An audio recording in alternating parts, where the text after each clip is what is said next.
ഈ ഒരു മാസം നല്ല തിരക്കാണല്ലോ അല്ലേ? അപ്പം നമുക്ക് കുറച്ച് സാധനങ്ങൾ ഫ്രോസൺ ആക്കി വെച്ച് കഴിഞ്ഞാൽ ഈസി ആക്കാം. അപ്പോൾ അതിനായിട്ട് ഞാനിന്ന് സമൂസയുടെ ഫ്രോസൺ ആണ് കാണിക്കുന്നത് കേട്ടോ. അപ്പോൾ ഒരു പാനിൽ ഓയിൽ ഒഴിച്ച് കൊടുത്തിട്ടുണ്ട്. 1 ടീസ്പൂൺ നെയ്യും 3 സവാളയാണ് ഞാൻ എടുത്തിരിക്കുന്നത്.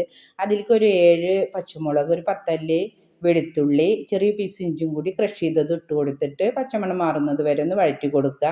പിന്നെ ചിക്കൻ ഞാൻ ഇന്നലെ പൊടിച്ചിട്ട് ഫ്രീസറിൽ വെച്ചതാണ്. അതിന് കുരുമുളക്, സോയാ സോസ്, ഉപ്പും കൂടെ തേച്ചിട്ട് പൊരിച്ചിട്ടാണ് പൊടിച്ചെടുത്തിട്ടുള്ളത് കേട്ടോ. എന്നിട്ട് അതിലേക്ക് ഒരു 3 ടീസ്പൂൺ മല്ലിപ്പൊടി, 1 ടീസ്പൂൺ മുളക് പൊടി, 1/4 ടീസ്പൂൺ മഞ്ഞൾപ്പൊടി, ഒരു 3/4 ടീസ്പൂൺ കുരുമുളക്, പാകത്തിന് ഉപ്പ്, അതേപോലെ ഗരം മസാല ഇട്ട് കൊടുത്തിട്ട് നന്നായി വഴറ്റി കൊടുത്ത് ഒരു വിധം ഡ്രൈ ആയാൽ ഇറക്കി കൊടുക്കുക. എന്നിട്ട് നമ്മൾ ഫില്ല് നിറച്ച് കൊടുക്കണം കേട്ടോ. സമൂസയുടെ ഷീറ്റിലാണ് ഞാനിത് ചെയ്തെടുക്കുന്നത്.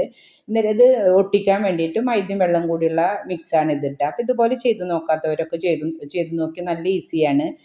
നിങ്ങൾക്ക് എൻ്റെ റെസിപ്പി ഇഷ്ടപ്പെട്ടാൽ സബ്സ്ക്രൈബ് ചെയ്യണം. അതേപോലെ ഇതൊരു പാനിൽ വെച്ചൊന്ന് ചൂടാക്കി നമുക്ക് ഫ്രീസറിൽ സൂക്ഷിക്കാം. ഇൻഷാ അല്ലാഹ് അടുത്ത വീഡിയോ ആയിട്ട് കാണാം.